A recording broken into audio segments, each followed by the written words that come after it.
Hi everyone. This is Droigi, your go-to friend for Android. Today's topic is about how to create a REDNote account. After TikTok was banned in some countries, its users are now searching for a social media alternative named REDNote so that they can keep creating, sharing and discovering exciting and amazing content.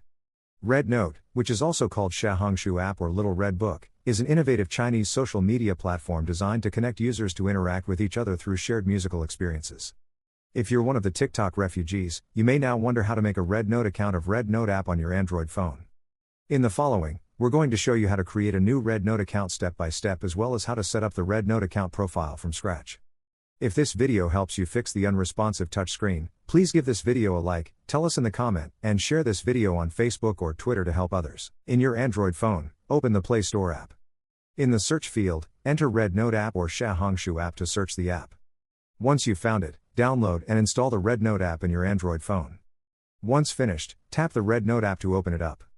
If the Xiaohongshu app doesn't open, maybe there is a regional restriction. Just take out the SIM card from your phone and try again. In the opening REDNote app, tap Sign Up.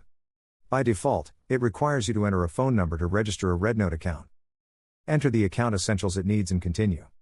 Next, it'll require you to verify your identity by sending a code to your mobile phone. Just enter the code it sent correctly. And now, you've already set up a new REDNote app on your Android phone. What to do next is to set up your profile on the newly created REDNote app. For example, select what you're interested in and select your gender like male or female. Then, in the REDNote app home screen, locate the Me tab.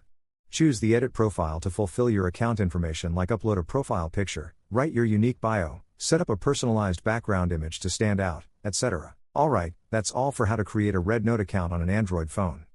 You can now start exploring a new world with the newly created REDNote account and have fun. If this video helps, please kindly hit the like button and share it to Facebook, Twitter or TikTok to help more in need. We'll be highly appreciated if you can buy a super thanks to this video, which will be a huge support to us to create more useful videos. If you still have any question about how to make a REDNote account, don't hesitate to drop a comment below to let us know. We'll soon reply to all your queries in 24 hours. See you guys in the next video.